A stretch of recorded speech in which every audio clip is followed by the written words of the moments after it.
Hillsborough disaster, 6 people, including David Duckenfield, charged. 9 people, including 2 former senior police officers, have been charged with criminal offenses over the 96 deaths in the Hillsborough disaster and the alleged police cover-up that followed. David Duckenfield, the South Yorkshire officer who was in command of policing at the FA Cup semi-final between Liverpool and Nottingham Forest in 1989, has been charged with the manslaughter of 95 people. The 96th, Tony Bland, died 4 years later after his life support was switched off. A manslaughter charge cannot be brought in this case because his death came more than a year and a day after his injuries were sustained.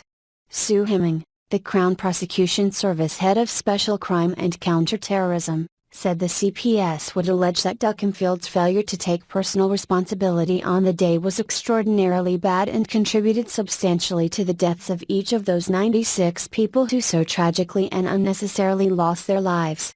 Sir Norman Bettison, the former Chief Constable of Merseyside and West Yorkshire Police, who was an inspector in the South Yorkshire Force at the time of the disaster, has been charged with 4 counts of misconduct in a public office.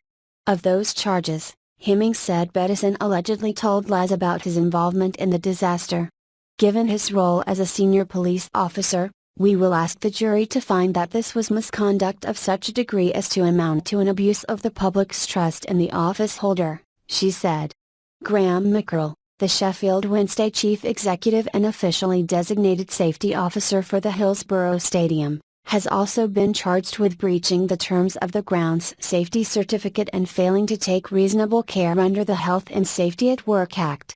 The 3 other men are all charged with doing acts with intent to pervert the course of justice, for the process by which statements made by South Yorkshire police officers on duty at Hillsborough were subsequently reviewed and changed. Donald Denton, the South Yorkshire Police Chief Superintendent who operated in a senior role in that process, his deputy, Chief Inspector Alan Foster, and the then South Yorkshire Police Solicitor, Peter Metcalfe, have all been charged. The charges are the latest significant landmark in a 28-year campaign for accountability fought since the disaster by the families of the 96 people who died, survivors of the crush and the wider Liverpool and football supporting communities. Trevor Hicks, president of the Hillsborough Family Support Group whose teenage daughters Sarah and Vicky were killed, said that families had wanted more people to be charged but that the news was a vital step forward. "If I'm honest, I didn't think we would get to this day, no," he said. "We didn't think we would. This is a success for society at large. There are no winners, but it sends a message out that nobody is above the law. After Grenfell Tower and others, the message is watch out, families will come after you." Margaret Aspinall, whose 18-year-old son James was killed, said she felt the families had turned a corner. "The message this sends is never give up. Carry on fighting. This should never happen again. No one should go through this to get to the truth. That's the legacy of this." Of the decision to charge, Hemming said, "Following our careful review of the evidence, in accordance with the Code for Crown Prosecutors, I have decided that there is sufficient evidence to charge 6 individuals with criminal offenses. Criminal proceedings have now commenced and the defendants have a right to a fair trial. It is extremely important that there should be no reporting, commentary or sharing of information online which could in any way prejudice these proceedings."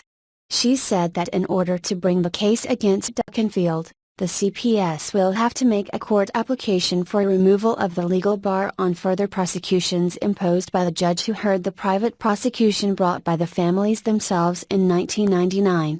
"We will be applying to a High Court judge to lift the stay in order that the case can proceed," Hemming said. Bettison is accused of having lied about his own involvement within South Yorkshire Police after the disaster, including describing his role as peripheral to Sir David O'Dowd, then Chief Inspector of Constabulary, when he applied to be the Chief Constable of Merseyside Police in 1998. Bettison is also charged with lying in a subsequent statement to the Merseyside Police Authority that he had never attempted to shift blame onto the shoulders of Liverpool supporters. The 2 further charges allege that he lied in September 2012, after the publication of the Hillsborough Independent Panel Report, when he issued press releases saying he had never suggested Liverpool supporters' behaviour caused the disaster, and had never besmirched supporters. Bettison said he was disappointed to be charged and would vigorously defend his innocence. The charge is not in relation to my actions around the time of the disaster but in relation to comments I made years afterwards. I will vigorously defend my innocence as I have been doing for nearly 5 years. I will not be making any further statements so as not to prejudice any future proceedings. The CPS also considered bringing charges against Sheffield Wednesday Football Club, the South Yorkshire Metropolitan Ambulance Service and the Football Association, FA.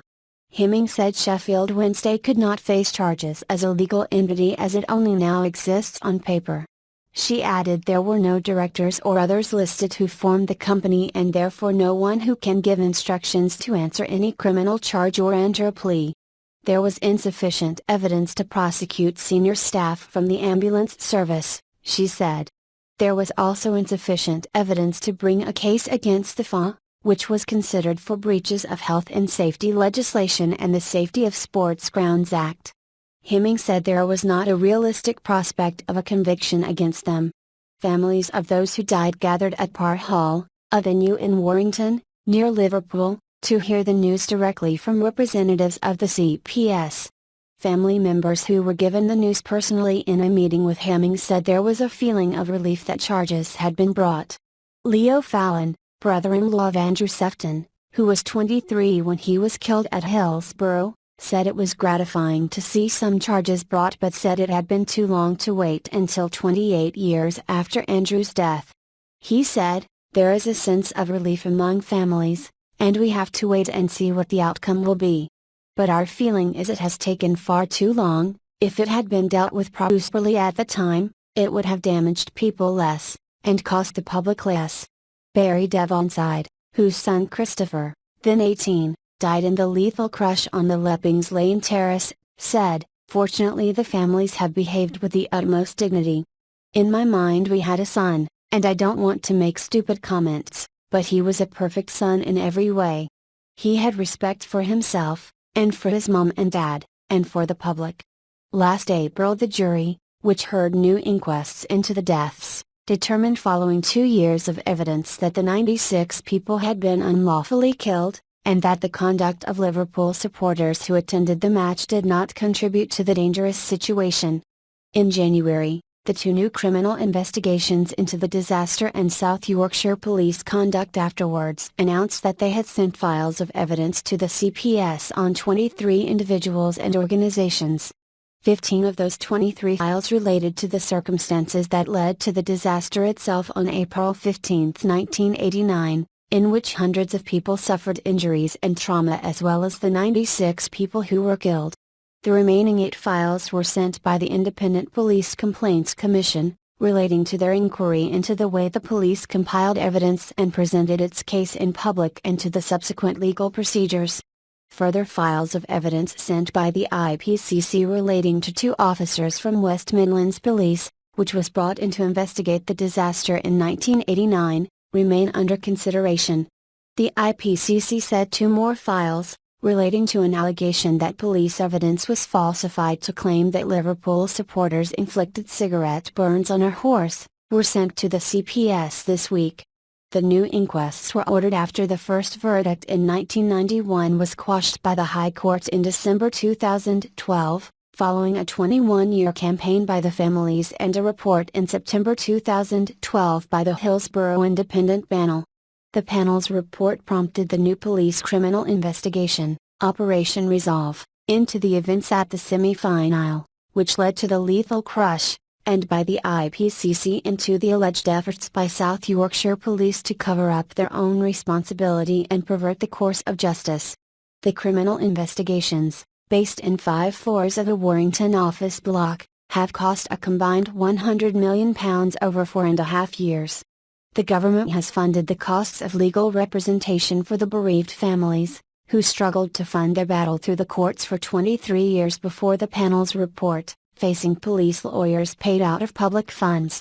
Lawyers who represented 22 of the families at the inquest said, "The families, remain keen to see the criminal process properly pursued for those who have been charged, and given that the rights of the defendants should be respected, they do not intend to indulge in speculation about the outcome of criminal trials.